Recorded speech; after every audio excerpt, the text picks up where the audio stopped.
Welcome, everybody, to Aquarian Anarchy. I am Chad. You see Marcus and Nico. We are awaiting our very special guest.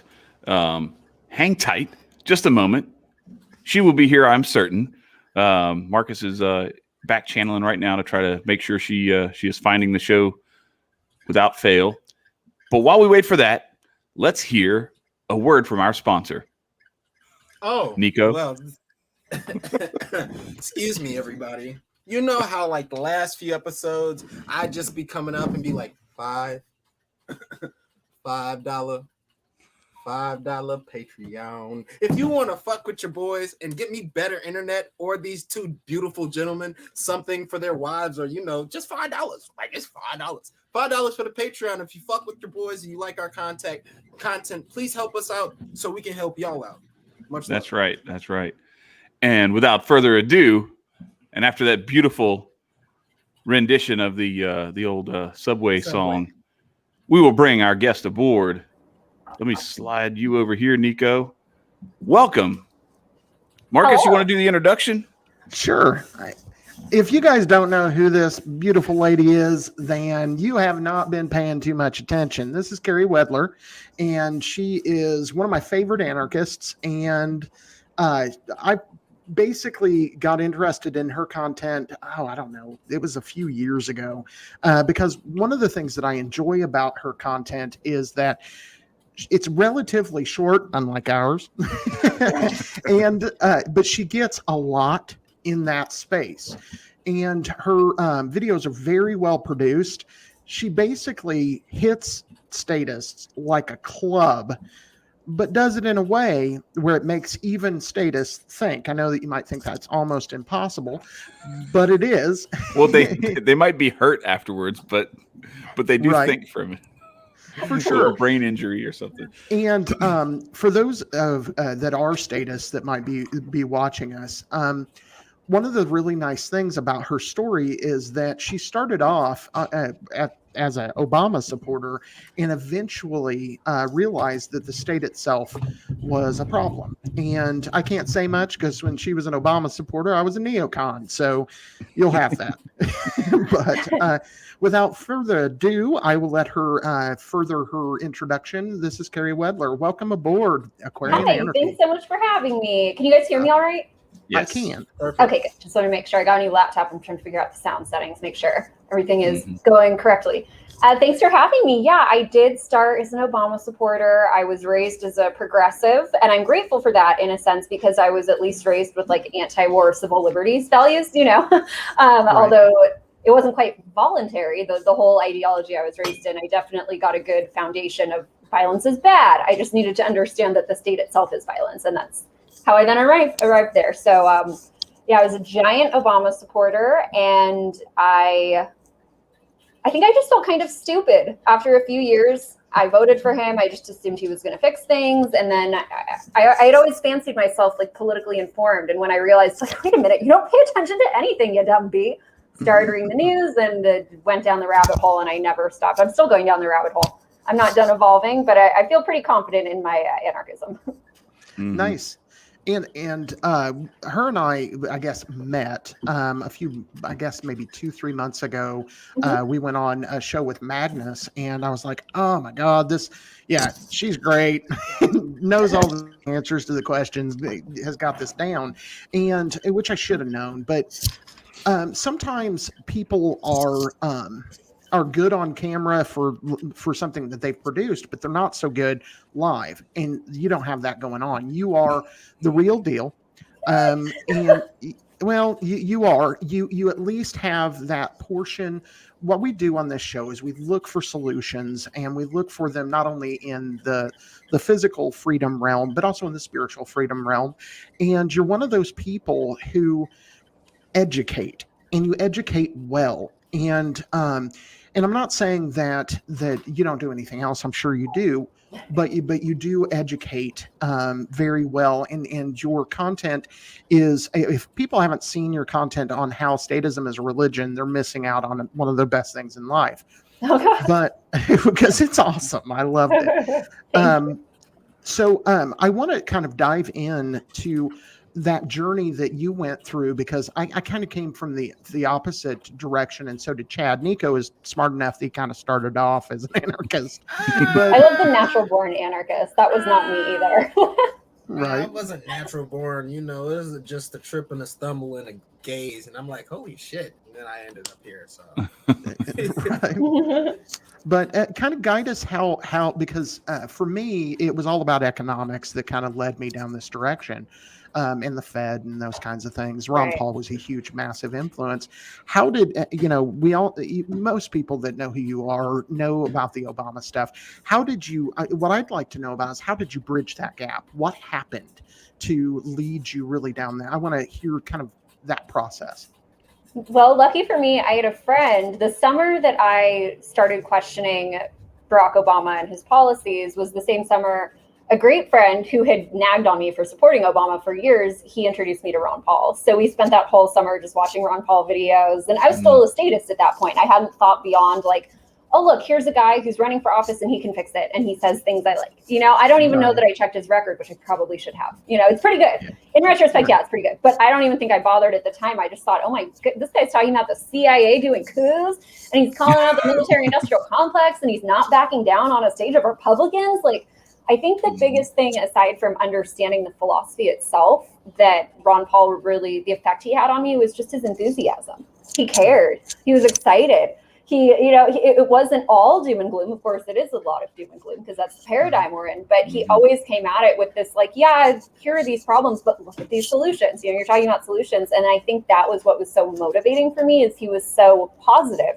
It wasn't just constant, like, really fear mongering because the mainstream media and politicians can do that, but so can we. There are plenty of outlets and people who are constantly just drumming up people's emotions and fears. And sure, the facts are more or less right. I won't say for everybody, but sure, the takes are accurate, but I think the reactivity and the emotion around it can be influential in a negative way, whereas Ron Paul was just always looking forward towards solutions. And then of course when I saw how the media treated him in 2012, that was it. I realized, like, okay, anybody who could ever make a difference is going to be shunned. They're going to be blacked out by the media. I remember there were polls, and Ron Paul would be leading the polls, but they put him at the bottom to make it look like the second runner-up was winning in the poll. It was just so manipulative, and from there, I started questioning the actual, like, how does the system work? Where does this authority come from? And I got to the monopoly on violence. And after that, as someone who is raised to believe violence is wrong, and not self-defense, but initiating violence is wrong, it all just sort of clicked. And I had actually studied history in college, but I was still very much a statist. So it was really cool that once I shifted my perspective and I started to see things through the lens of anarchism, my entire history education made so much more sense because I looked back on it. I was like, wait, the whole history of government is corruption and assault and violence and war and oppression. And it all gelled together very nicely. But one of the things that I like about what you said is that, or I think it's really important, is that we have to be careful when we are sharing these ideas and pointing out the evil that is the state, that we are not doing so in such a way that it puts people in a state of despair and hopelessness. Exactly. We have to provide them the arsenal of how, number one, how to assert their own self-ownership and how to recognize that we have numbers. If we can just stop turning on each other, we actually have numbers to push back against this and to own ourselves and build our way to inoculate ourselves from it. And that's one of the things that we've been working really hard to do, is to try to make sure that we're not fighting with anyone, because the only people I want to fight are the people who are bombing children and who are well, we've seen what's going on in the last few days with the Taliban eating ice cream and everything else. And the thing I said was that, hey, look, at least unlike Joe Biden, they can remember when they ordered that ice cream. But it's really important that we focus on the optimism that is. So like what Ron Paul did was he chastised people, but he did it in a way that he also turned and said, and this is what we could do with that money instead. And this is how much better things would be if we stopped doing all this shit. Yeah, exactly. Instead of just we're doomed. So right on. Go ahead. So Nico. so putting out solutions. I'm sorry, I'm kind of ignorant to your platform. So for me and all the other ignorant people in the chat, could you please explain like what are like some of the heaviest things that you do to provide solutions? If that, yeah. Yeah, so it's funny because I think one of the biggest complaints I get is that it's like, well, what's your solution? What's your solution? Like, I hear that all the time. And I actually made videos on solutions that focus on both becoming independent of the state, so kind of making the state obsolete, agorism. A big solution to me, and I'm going to get to my biggest solution that my videos focus on, but a big solution that I did not come into this space or movement being aware of it all. But for me, it's very much, it's spiritual, it's emotional healing, because we all have trauma. We are all often acting out of reactivity, which if you look at my earlier videos when I first started, that is not just about the state. Like the rage and anger in my voice, that was some personal stuff I hadn't faced. And I was finding common threads of the trauma and what I saw in the world, and I was so mad about it. Like, yeah, because of course it's infuriating, but two, I hadn't gone inward. I hadn't examined my own reactions, my own conditioning, and how I was showing up to situations, showing up to the news, showing up to anarchism. So maybe 5 years ago, I started down that path, and I've become a lot more peaceful internally, which I think does, I mean, I have a very salty video coming out this week, so I shouldn't speak too soon, but overall, I've become a lot calmer. But the big solution, so I think that's incredibly important just for human interaction and actually like creating a society, whatever you want to call it, a paradigm where people are more aware of themselves. Because if you look at people, people who have unmitigated, unhealed, unprocessed, unconscious trauma, couple that with political violence, and I mean like the system's violence, of course, political violence outside of statism, but the inherent violence of statism, you see these people having tantrums and meltdowns and like like they're losing their minds, and they think it's all about Donald Trump, or Joe Biden or George Soros, whatever it is. I think there's a little bit going on under the surface that is not acknowledged. So I think that's really essential for human evolution and consciousness along with anarchism. And they go together so beautifully, personal responsibility, self-awareness, it's do no harm, to others, to yourself. But my biggest solution that I think is you can do all these things, sure, but if you don't alter people's perception of the state, if you don't change their moral understanding of how the state works, they're going to keep going for that. And they're going to do it with good intentions. They're going to think that they're voting for wonderful, compassionate things, or whatever it is they think they're voting for. Propaganda is strong. Yeah, right, the propaganda is strong to make you believe that. Definitely. Exactly. And I thought it my entire life. Like I said, I was not one of those people who was born an anarchist. No way. Like I went to kindergarten, and yeah, it made me really freaking anxious and I hated it, but I still had this feeling of like, oh, I got to do what the teacher says. And if the teacher gives me a star, well, then I'm good. Like there's so much psychological conditioning wound up just in public schooling, and freaking doing a Pledge of Allegiance or singing the Star Spangled Banner before every sports event, like it's so ingrained in the culture that I've had grown men tell me that my dad didn't spank me enough as a child because I don't respect authority enough. Like that's the mentality that I'm trying to break down and to get people away from. Because yeah, you can say you want everybody to have healthcare. How you go about doing it is very different. What's your solution to that? If you're doing it through force, then we're going to keep having forceful and oppressive government. So to me, that is a solution, challenging people's faith in the system and in authority itself, and violent authority itself. A lot of people brush that off as like, that's not a real solution. But I'm like, I don't know. It feels pretty essential right now. It's the solution. It's the solution, because if you don't change the culture, you cannot, because it's all downstream of culture. Right. If you don't change that, then you can't move that box of the Overton window of thought of what the possibilities are if you don't do that. And as Mitch Hedberg said, if you're going to deliver bad news, it would help if you're not ugly. So you bully on you for that. You're not doing it's really helpful that hopefully people are like coming, because I think you have a very similar style of like presenting what you present to like what I see a lot. Like my kids show me stuff that's on TikTok and everything, and it's a lot of these like conspiracy theory videos and all this kind of stuff. And you also have like what Marcus was saying. Like I watched a few of your videos where it's like there's this like rapid editing and all this stuff that really, really drives the point home, and you get through like a whole bunch of stuff in like 90 seconds, 60 seconds, 30 seconds. And that's the culture that we live in. That's the length that stuff needs to be a lot of times. Yeah, and it really helps to drive that home with that much information. Somebody finally appreciates me talking fast. I get so many complaints. No. But I listen to everything on double speed anyway, so Right. like it's right up my alley. Hey, everybody, Chad is the feds. Look, I got a lot of information to consume. I gotta cut down on the time. Well, I've tried speaking more slowly, and I sound so disinterested. I stopped doing it. Like I really tried. And I was like, "Oh my God, Carey, you're like a dead fish. It's not fun. Just go, like, be natural." And it is what it is. I started adding captions, and I think that helps. But then everybody's new complaint was I talk with my hands too much. So too bad. I'm going to keep doing it, but I will give you captions. Flick them off every time. Right.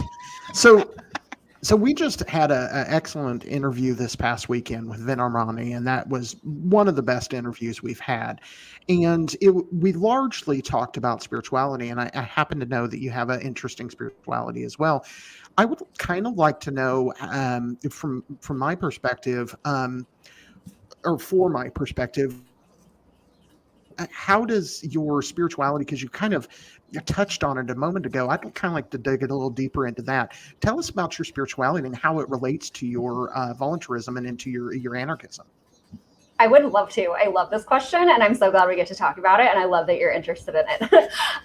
So it's funny, I started doing yoga. That was my first pathway toward the mind, spirit, body connection, and that was 2013. And it was the first time since probably like my childhood where I walked out of the studio and I was like, I feel good. I feel like myself. I feel connected to myself.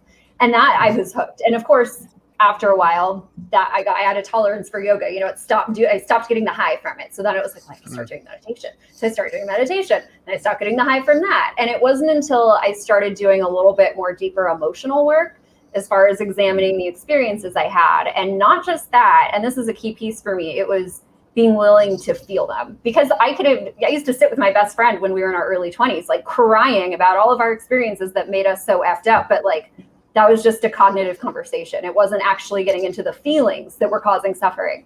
So that became, I think, the biggest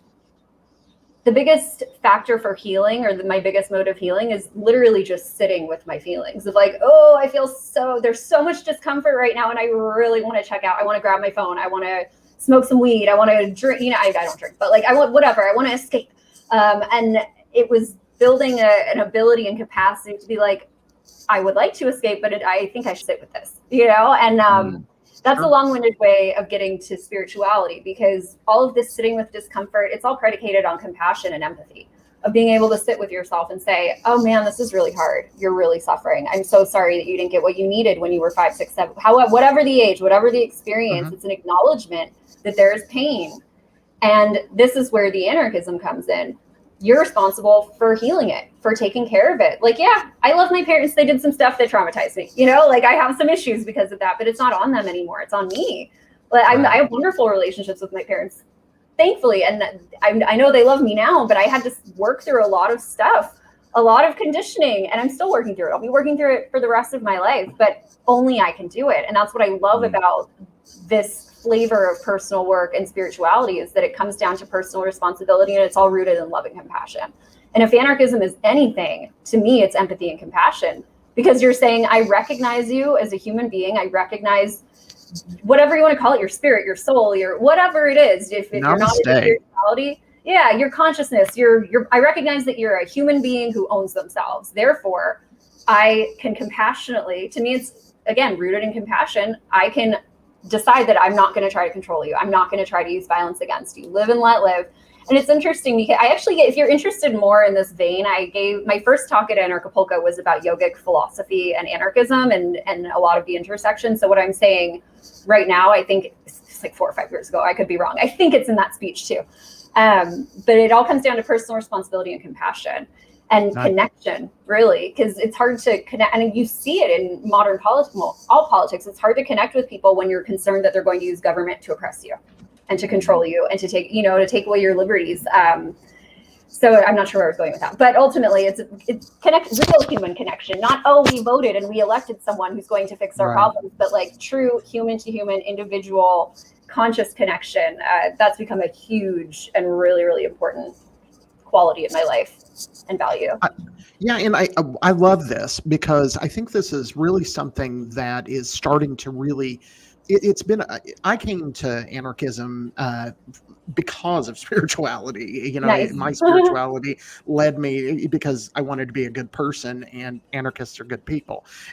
I mean, ultimately, there are bad anarchists, there's bad Right. everybody's, but ultimately that's what led me there. But I'm watching and seeing, because it's something that this show, the three of us focus on, and so I'm seeing a lot of people in the freedom movement, no matter what they might call themselves, because a lot of our audience is Hotep, which is kind of a conservative-ish. If you're not familiar with Hotep Jesus, you should check him out. He's cool as can be. And but anyhow, that vein of spiritual stuff that the Hoteps have is starting to really bleed into a lot of anarchist circles, and I think that because ultimately this whether you believe in an afterlife or not, this is a temporary situation. We are not going to be alive forever, and making these kinds of connections, I believe, brings us closer to the real battle, because this is a battle for hearts, souls, and minds. Yep. And so I like seeing that emphasis going that direction, and I know that you're not alone in doing that for a long time, and I get that. But I think that also you're seeing anarchists, and this could just be the state of the world, coming together.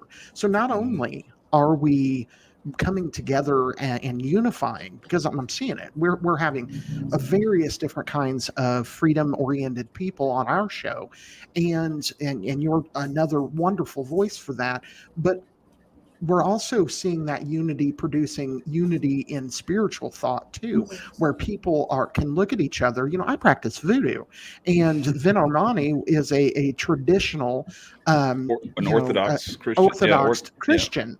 So for us to be able I'm to Catholic. have, right, yeah, exactly, and for us to be able to have these kinds of conversations is just amazing to me, because I think this is what sets us free.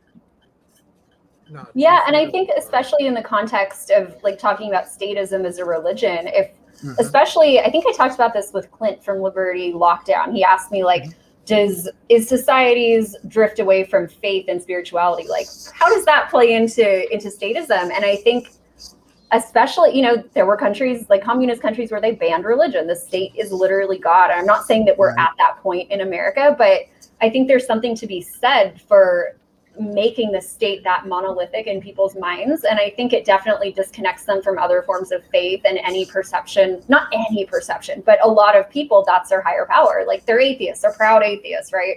And the state is their religion, and they're not even conscious of the fact that they're worshiping at the altar, And I try to have compassion for that, because if I can't have compassion for my worst enemies, I'm not saying that atheists are my worst enemies, but if I can't have compassion for people who I think are doing wrong, then do I really have compassion? That's if you only have compassion for people who agree with you, then maybe it's not compassion, it might be ego, Well, it's also sort of like what you were talking about. I'm sorry. No, go ahead. No, I was just saying, it's also sort of like what you were talking about with your own personal healing, where in a way you have to extend that charity to your former self who had those statist ideas too. Exactly. Because if you can't do that, you can't do that for another person, then how did you get here? Like somebody had to extend somewhat of an olive branch to put you in the space to see the Ron Paul videos or whatever the case may be, Yeah. So. My friend went, I completely disagree with her, and she says some really dumbass ignorant shit, but I care, and I'm gonna, peacefully show her a different perspective, and that made all the difference. So when growing up, was religion something that your parents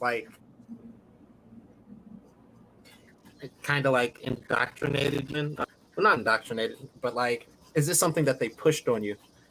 And how did that affect, your whole transformation, separating from it or adding to? Yeah, you cut out a little, but I think I got the gist of your question. So my mom was raised Jewish-ish. You know, my grandparents were raised Orthodox Jewish, and they were like, nah, I don't think we're going to pass that on to the kids. So my mom was kind of raised like Reformed Jewish, but more cultural than actual like religious belief. And then my dad was raised very Christian, and it wasn't really for him. And then they both came to LA, you know, kind of hippie types. My mom's more into like the new age cool stuff, but nothing too crazy, you know, like she's not that out there. So I was kind of just raised really, my parents told me about religion. They said if I wanted to study any religion, they would facilitate it. Like if I wanted to go to Hebrew school, I could go to Hebrew school. I did not want to go to Hebrew school. If I wanted to go to church, I could go to church. I didn't want to go to church. I went for my grandma once. We went to like one Easter service, but they really, I think the most profound effect they had on me as far as like how you should be or how the world is they would just tell me, you know, like you can do anything you want, maybe do something that helps other people. You know, like it was, you know, be kind to people. That was really it. Be nice to people.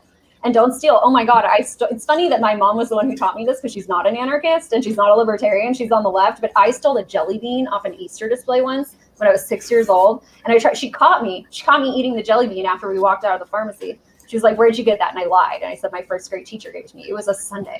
What did I do? Hold it in my pocket for 2 days? You know, like that's why you go back in there and apologize. And I had to pay for the jelly bean, you know, like, yeah, I was like, she was like, give them a penny. And I was like, and she gave me the penny to give to them. Yeah, I learned a lesson. I never stole it. But they told me, you know, they taught me just very basic morals and values and let me know that whatever I believed, they loved me and I was free to pursue anything. And my mom kind of actually unschooled me before I started public school. It was like, you're interested. Well, actually after too, is whatever you're interested, we're going to get you books on, you know? And I'm really grateful just for, I think she really instilled in me like a love of learning and that was not ideological. You know, it wasn't like, well, if you believe this, then it's good to learn. It was just have an active mind, pursue what fascinates you. And that's wonderful. And as much as she's not an anarchist, you know, she's proud of me and I'm very grateful. Like she's both my parents are very supportive of what I do. Awesome. I think that's an interesting contrast though, right? Like how our personal lives are a lot more anarchistic than our political lives can be. Yeah. And if more people just recognize that, and that's one of the ways that I try to help point this stuff out to people is like, hey, like almost 100% of the stuff that you do every day is not under the threat of force. Right. And you're not threatening anyone else with it. And it works out okay, right? So why can't we just like do the other little percentage that needs to be done that's not already anarchistic in the same way? So it's because that like what you said there, you know, she may not be an anarchist, but she acted like one. It seems like in the way that she approached stuff with you. Yeah, absolutely. And I think that's such a big piece of it. What you said is like the vast majority of human interactions are peaceful and they don't involve violence. And I think there's just such a stigmatism around the word anarchy that people assume it means violence. Like I don't know if this, you know, smearing of the term was actually intentional, like if it's some ruling class conspiracy to smear us, maybe to some extent, but I think also it's just the portray, like those Purge movies. Watch me find out that the Department of Defense funded them or something, or like helped write them. I wouldn't be surprised. You know, I think just culturally the perception is anarchy is crazy. It's so funny, like to hear people talking about like the protests last year. Oh, it was anarchy. Like, no, it was very predictable consequences of statism. What do you mean anarchy? This is blowback, dude. Like for so many different policies. So I think there's just confusion around the actual definition itself. So I like to say anarchist for shock value, but if I'm actually like really trying, like if in person, y'all use the word, but just voluntary interactions, you know, people respond very well to that. Even those Purge movies, they were so like, I don't know who funded them. I don't know. I don't really care to go look, but I might be tempted to later. But the whole structure is stupid. It's like, so the government creates this day where they're going to do this, and they do it on purpose because they're trying to achieve a certain end. Right. And what they do is they fuck everybody over 364 days a year. And then one day they're like, hey, look, we're not going to take care of you. You're on your own. And whatever happens, you're not going to get in trouble for it. And people are like, see, that's what happens when there's no government. I'm like, no, that's what happens when government lets its foot off your throat for a second and you don't know who the enemy is. And you just start swinging because you're choking to death all the time. Steeped in a paradigm that's about control and violence. Exactly. Of course. Exactly. It's kind of like Ron. Right. There's that famous quote from Ron Paul, and he's like, "What are you going to go do heroin if the government makes it legal? Like, how many of you are going to go out and do heroin tomorrow just because Right. it's legal?" Your face. Nico. Yeah. Like, most people don't need government to tell them to do the right thing. It's Right. you know, it's their basic moral values. Mhm. Right. Some people, you know, I always think it's interesting when people arguing against anarchism, there's like a very specific type of detractor who's like, oh, well, what if I kill you? And it's like, why are you having these fantasies of violence? You know, like, Right. and they're always putting themselves in the aggressor position. It's very Mhm. strange. Mhm. It's They like, always- maybe you're afraid you're going to do bad shit if you're not controlled, but a lot of people don't need that. Right. You know, I actually like that you guys brought up the purge, because that was some beautiful propaganda. Like, they said, you know what, you can do anything for a year. So everybody had murder specifically on their mind. Everybody was like, you know what? Billy took my corn off the motherfucking table yesterday. Guess who's gonna catch a bet? Billy, no, that's not the case. Yeah, nobody man. ever goes to Fort Knox and like gets the gold because there's no You gold feel me? there. I feel like they did that to like really, really try and persuade people. Y'all don't want a free day from the government, because when y'all do, everybody's gonna act wild. No, we gonna be happy as hell. We don't get taxed for our shit. We actually get to breathe. We don't get taxed for water. Like, I get taxed for plastic bags out here, fam. Like, why? Are you in LA? No, I'm in Illinois. Yeah. Oh, in we, Chicago. we okay. just the shiesty. So it's like, Oh, we don't. There's no win. There's no win, and Yeah. it's really good that for your dialogue you put in perspective, like, hey guys, stop paying attention over there, because I got this nice cookie cutter set of instructions on how not to get fooled and like get caught up by everything. You from what I'm understanding is you put everything in like a nice frame for us ADHD children to pay attention. And that's what's necessary. That's super what's necessary. Because something that catches our eye and continues to catch our eye, and we actually like the sound of it, we'll start knocking our head and robbing our head and be like, hey homie, check it out. So kudos, 10 billions of kudos, and fuck the government. That's it. thank you. I For love sure. the ending the best. So I'd rather not fuck the government. Thank you very much. I would rather. But wait. You'd need a really big condom, man. You'd have Yeah. have to have a very, very Are you- thick condom for that. One of the things Stretch that I band, like baby. particularly about the group of us is we are like the opposite. The four of us are the opposite of what they try to make out anarchists to be. They want us to be these. I wrote an article several years ago where, you know, this anarchist walks out with a mohawk and he's got, you know, and nothing against any of these things. There are anarchists that fit this description. Anyway, there's a heroin needle hanging out their arm. You know, they got multicolored hair. They've got all this stuff. I'm a big goddamn teddy bear with a family. Chad's a big teddy bear with a family. Nico's black and you're a girl. And those are the things that you're not supposed to be if you're an anarchist. I'm a girl.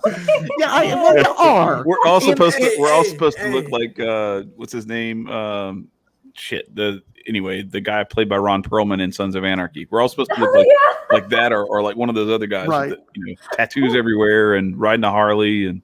And they're all And collaborating again, with the nothing government. against any of that. Right. But the thing that I think that has been effective, and you bring this as well, is changing that paradigm, changing it with statements like you made earlier, talking about compassion, talking about, you know, one of our mottos, if you will, is that anarchy is peace, love, and freedom. That's what we are. That's who we are. And, you know, that's what we have to do. And I'm not saying that there's not a reason for people to be angry. There's been times when I've been angry. There's times when that's justified, you know, Mhm. but that's not going to get converts. That's not going to get people to think. The kind of what is particular about you, and I think that you are the best at this, is that you make anarchy look attractive. And I'm not just talking about your physical appearance. I'm talking about everything you say. You have a drawing nature, and what you do has a drawing nature. People want to agree with you when you're saying something. And I think that's extremely effective. And I frankly would love to be able, I don't have the kind of personality that you have, but I would love to have that kind of personality, because I think that we need more of that. That's so nice of you to say. I so appreciate that. I have a very like annoying side too, but I'm always on good behavior for my videos and interviews. Well, the thing is, I get, somebody said in the chat, Marcus gets angry. Yes, my kid will tell you all about it.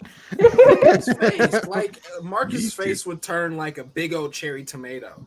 Like you all can't see it. That man gets angry. I'm sorry. My kids tell me my eyes get real big, and I get I don't know. Hey, look, I mean, I get it. Like there's, and it's, I think what's been helpful for me is I watch my older videos. Like I have a temper. I was actually going to post a video I made a few years ago. It's about the media. And I was like, oh, that would be good to put on my Instagram. I've never put it there. And I watched it and I was like, ooh, I'm making myself uncomfortable with like the rage in my voice and the anger. And so what has become a really important lesson and teaching I've learned is to look for what's underneath the anger. Like what would I have to feel if I weren't feeling the anger?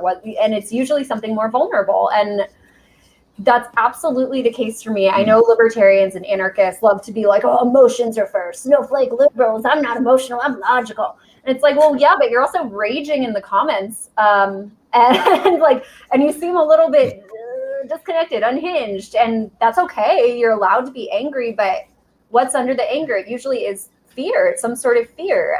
Like even with all the lockdowns and talk of vaccine mandates and passports and whatever. Yeah, that's really upsetting and it's infuriating. But why? Because there's this underlying fear of, holy fuck, we're losing our freedom. And yeah, it's normal to be angry about that, but that's not the root emotion. And I think the more we can get in touch with our vulnerable sides, our human sides, not that anger isn't human, it's a very useful emotion. It's very informative. It tells us we're being violated, our boundaries are not being respected on so many levels. But I think, again, we got to get back to the root of it, to the compassion. And when you can sit with yourself and be like, oh man, I am really feeling, I'm in LA, you guys. I've been having a lot of anger and fear the last, for a while, but especially the city council just passed I'm getting out, I don't intend to stay, but the city council just passed a resolution 13-0. They want to do proof of vaccines more stringent than New York to go on to businesses. Jesus. And yeah, I was really angry. Pissed. I order my groceries online now. I'm like, no, I'm not doing that. But underneath that, there is a fear of, holy shit, we are in the dystopia. And when I can meet that with compassion as opposed to just raging and like throwing tantrums while driving, because that's happened too, like sometimes I just put on the screen. But if I can at least have the intention to be aware of what's underneath that, I'm not even sure how we got talking about fear and anger and whatever, but it's brought me so much more peace, which to me is so much more in alignment with anarchism. And again, anger is not bad. You're not wrong for being angry. It's healthy. Sure. It is normal. It's human. There's just more information underneath the anger that I think a lot of people, it's a little rabbit hole. Go down the rabbit hole and see what you find. Absolutely. One of the things to dive a little bit into what you were talking about, to mention Hotep Jesus again, he talked several months ago that they're getting ready to bifurcate. I believe this was on Josh Smith's podcast. He said they're getting ready to bifurcate our world. They're going to have the statists and the non-statists. Yeah. And that's going to suck in the transition, just to say.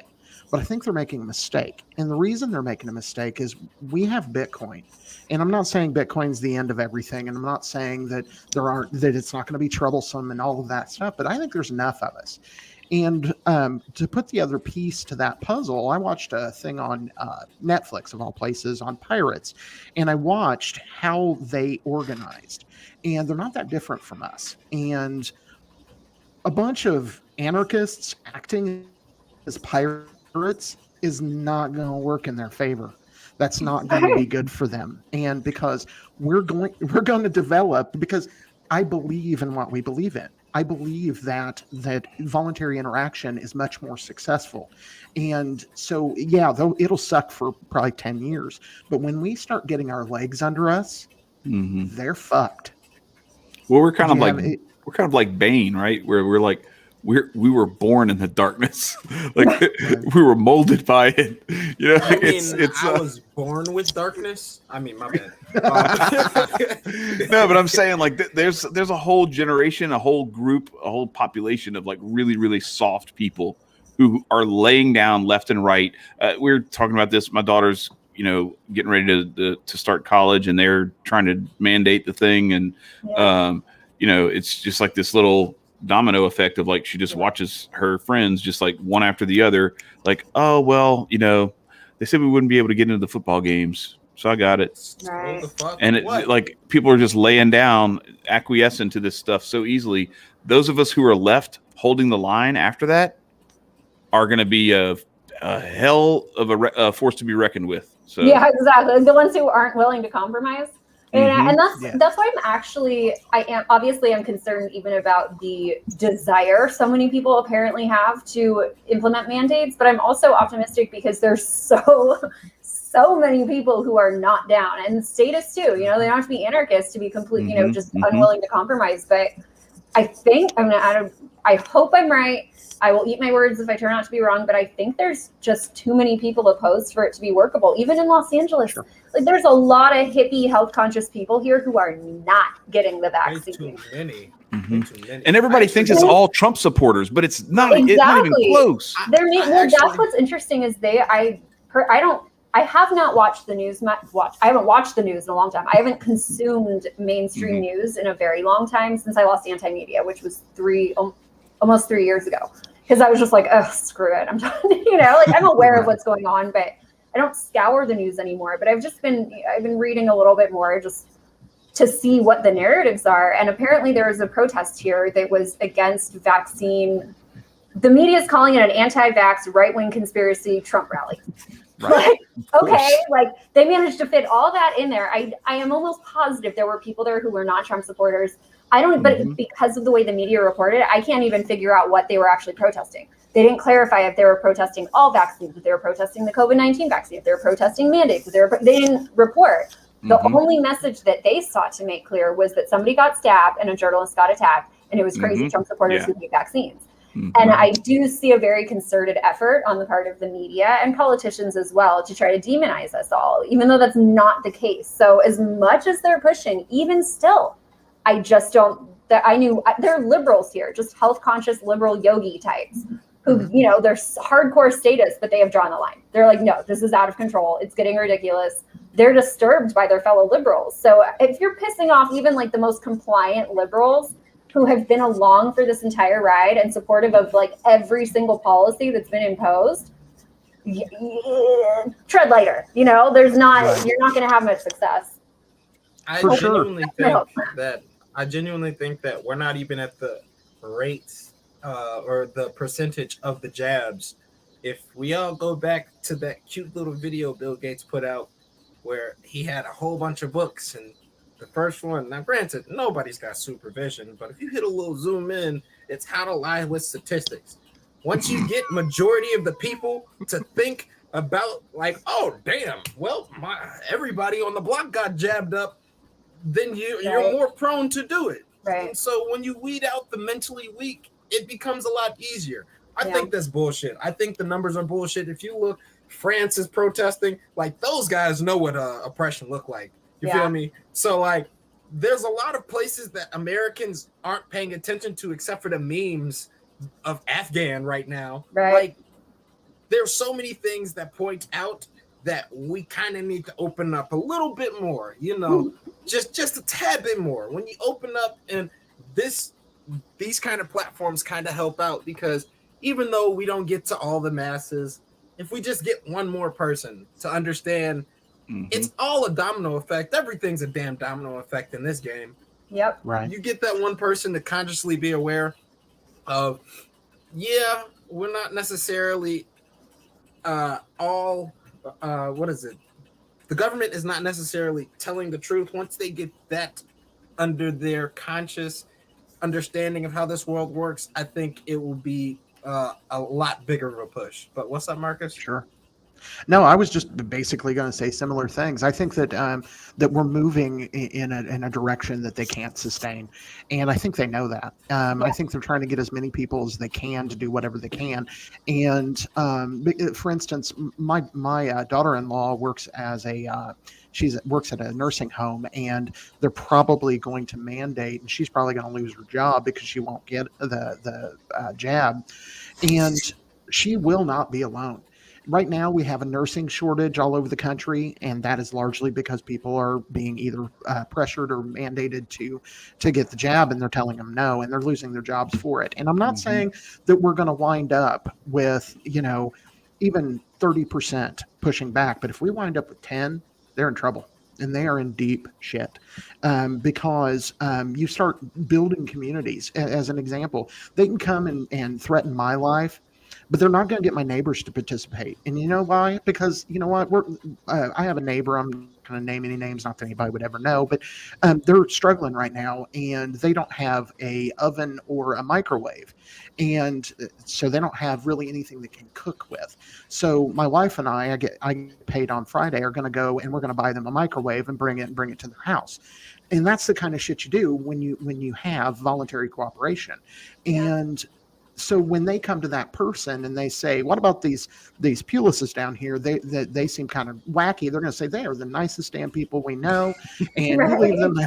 you leave them the hell alone, and that's the kind of thing that's going to snowball.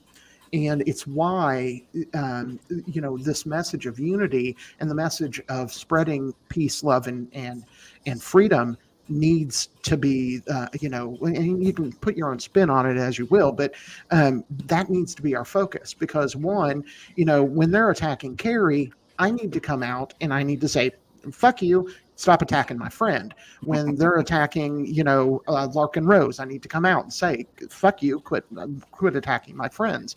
And even when these are people that I don't even know, but I know that they are fighting for freedom. When we start coming together and we start saying, okay, screw this, anarcho that crap, call yourself whatever the hell you want. If you're for freedom, you're my friend.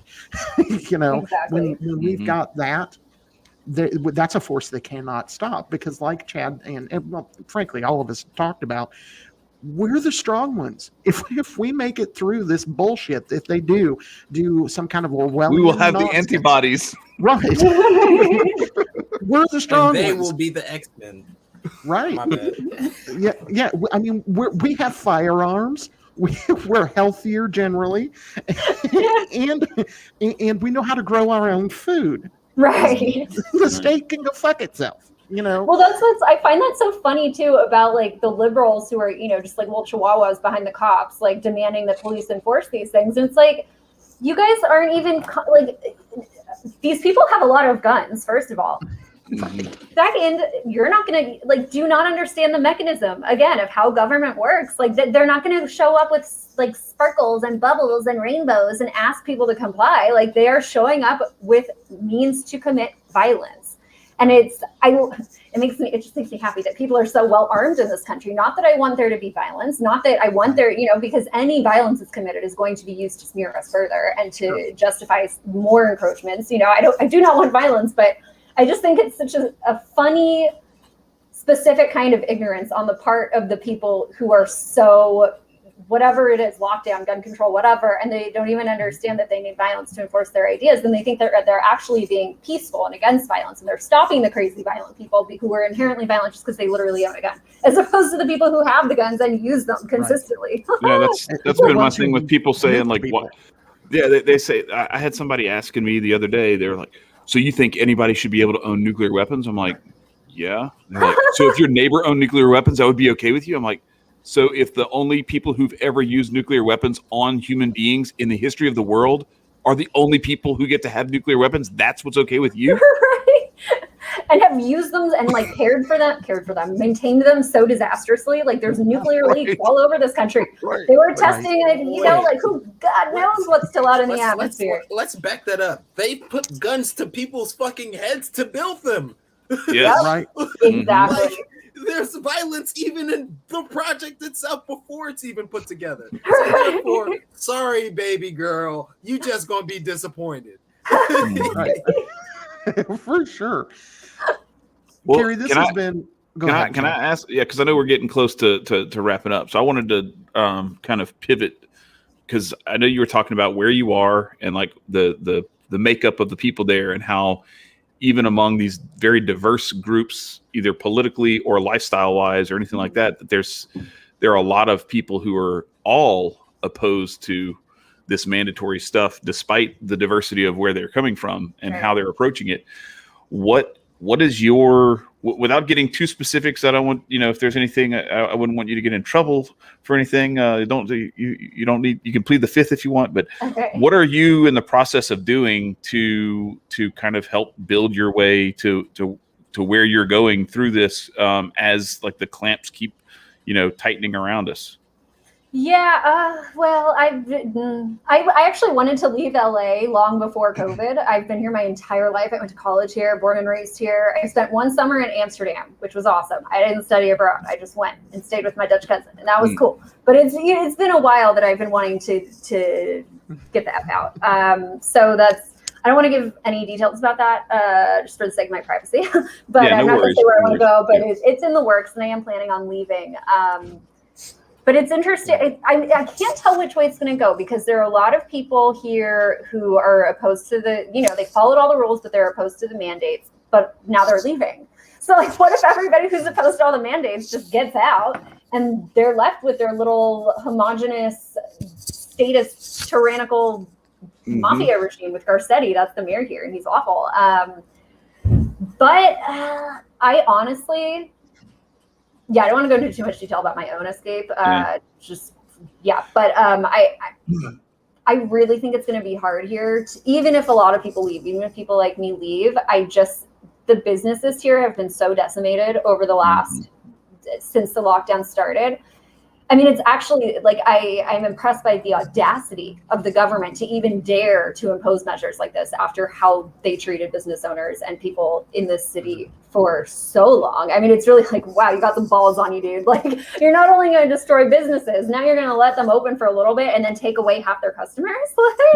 That's so I really think that will be hard to enforce because man, I don't know though, because I heard the movie studios and the film industry is very they're requiring vaccines. Oh, they're crazy. My brother does film work, and he said like people in his office, if one of them is going to Cali for any kind, even just for a meeting, the whole office has to get tested like twice.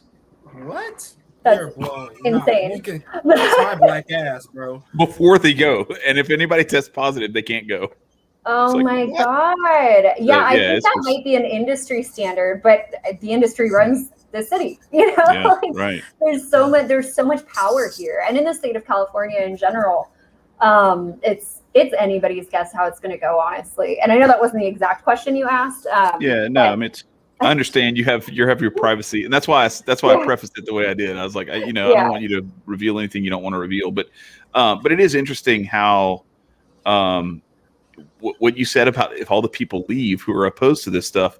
I actually talked about this. Like, I think there's a very good possibility that we are rapidly accelerating the dissolution of the United States of America into a smattering of different segregated states. Yes, we're gonna have a big secession movement that's going to go like clockwork. Whereas before you had all these people who are kind of connected to each other. Even though it was like a 60-40 split, you're going to have like Texas and Florida and a few other states that are going to be overwhelmingly people who were opposed to this stuff. And then your Cali, New Yorks and stuff like that are going to be the opposite.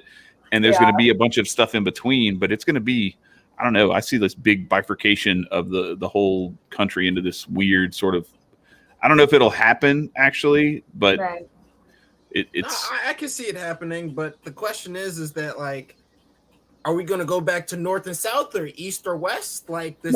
Because it's people are most definitely going to migrate. Let's be honest about that. People are most definitely going to migrate. But the question is north, south, east, or west. And what's the unvaccinated, the unjabbed people going to do when the other people are like, oh shit, hey guys, can we slide through? And we're like, no, you're infected.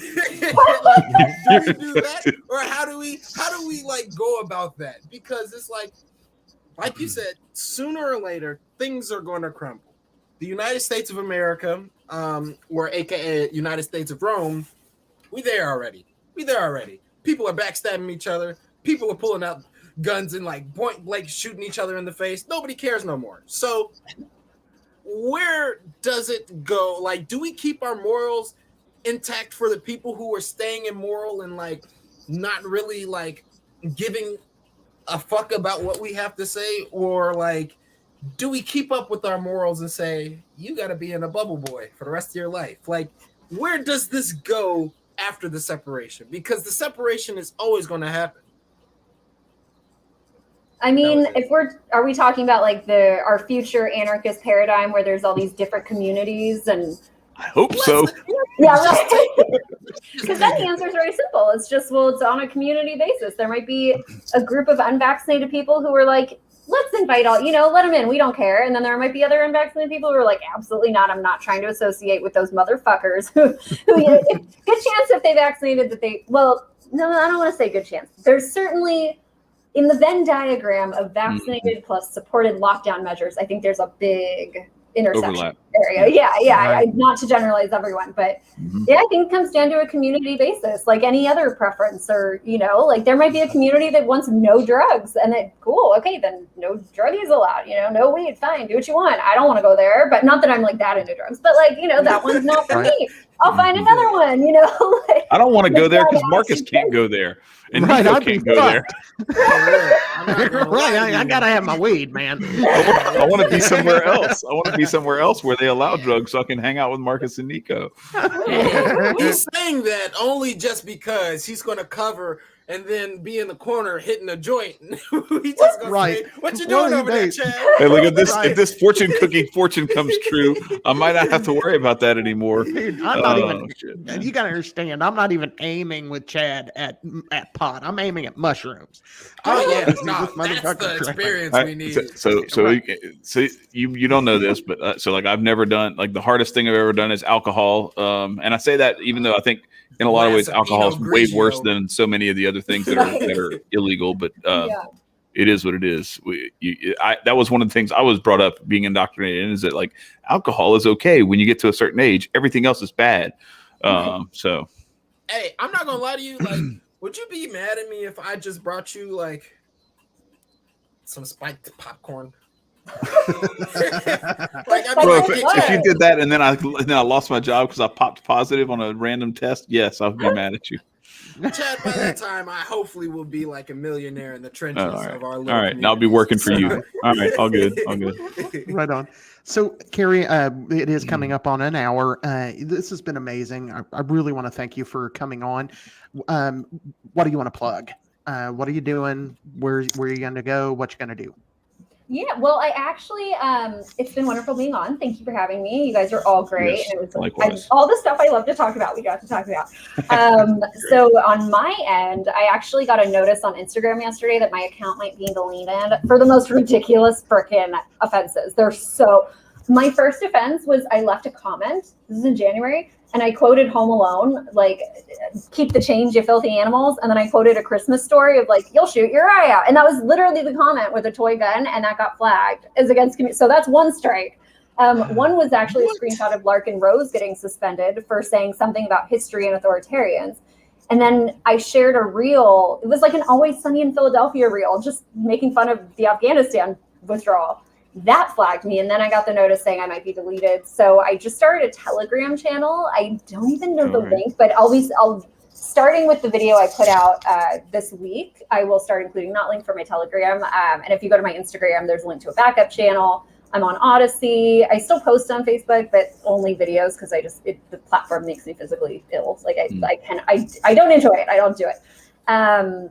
Most importantly, though, I would love to direct people to a couple resources for like emotional awareness and consciousness. So there's a wonderful woman. She is not an anarchist. Her name is Tara Brock. She's a retired therapist. She's a Buddhist meditation teacher. she's the one who guided me toward understanding what's underneath all the anger. And she is just a wonderful resource for self-compassion, for, if you can be patient with like the very rare occasions where she gets a little bit political, then you will absolutely love her. She's so soothing, and she really just helps teach you to care for yourself and love yourself. So she has podcasts, she has meditations. And then there's a great book too. It is called the Mindfulness Self-Compassion Workbook. It's by a woman named Kristen Neff, also a psychologist. And it's, if you feel like I don't deserve compassion, I suck, if you knew everything about me, you'd hate me, that's the book for you, because it helps you work with all those feelings as opposed to shoving them down, or like positive affirmations, which often don't really work. They just make people feel worse because they're not working for them. God, I'm saying I'm beautiful and wonderful and rich, but it's not happening. I must be the problem. So it's just an alternative perspective to just connect to yourself and be kinder to yourself. And I genuinely believe that when you're able to do that, you're able to show up for other people in that way, and you can show other people compassion. And I think that is sorely lacking in the status paradigm. So Tara Brach and the Mindfulness Self-Compassion Workbook. Nice. Not right. Again, gentlemen, do you have anything for her before we head out? No, thank you so much for coming on. This has been great. And you're not on TikTok? Because like your stuff, but I'm kind of thinking your about stuff it. is your stuff needs to be there. Like, I'm just saying, like it's. I mean, you might get taken down a few times or something like that, depending on the content or whatever. But no, like my son, he's 15. And my daughter too. Like they both are like, they send me links every time. Like she's 18, and it's just like every other day, it's like, look at this one, and it's some stuff that reminds me of like when I saw your stuff, I was like. This looks like some stuff from TikTok. And I went looking, I was like, well, she's not on TikTok. Oh, shit. Maybe I got a new TikTok. So I think that might be the way. Telling me. And I have a couple ideas already. I'm like, well, that could be an easy TikTok. It seems so easy compared to the videos I make. I'm like, God, the production time is like the editing will be cut of my work. The editing will be cut in half. Now, yeah, seriously. For sure. Thank you very much for coming onto the platform and dropping gems. We always appreciate those who are able to provide a simple solution to a very complex yet not complex problem. So thank you very much. Keep kicking ass. And then this is actually for everybody except for the people here. You know what time it is. Hey, it's $5 for the Patreon if y'all want to fuck with us, or if y'all want to help us grow so that we can pull more beautiful and intelligent people such as our lovely guest Carly. What'd you call me? Carey. Look, I'm so sorry. I'm blind.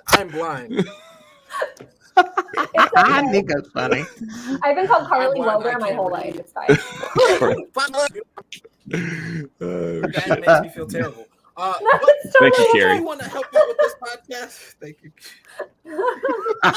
It's at the end, Nico. You're good. Nico needs glasses. Y'all, $5 for the Patreon, y'all. Get Nico glasses. I'm done speaking. Oh shit, man. No, thank you so much, Carey. It's been great. Thank you guys for having me. This was so fun. Problem. Have a great night. You too. Bye. Bye-bye. All right, bye-bye. All right. So why don't we go ahead and kick up that That shit was hilarious. Right, now. Throw that quote up there, Marcus. All right, just a second. Yeah, I got it. All right. I'm sorry, Carey. So this is the quote for this week. Chad, you got it, or you want me to read it? Yeah, I'll go ahead. Emma Goldman. I did have it until you pulled it down. Okay. Oh, there you go. I want freedom, the right to self-expression, everybody's right to beautiful, radiant things. Anarchism meant that to me, and I would live it in spite of the whole world. Prisons, persecution, everything. Yes, even in spite of the condemnation of my own closest comrades, I would live my beautiful ideal. That's what it's all about, people. Marcus, what do we do? We stay free.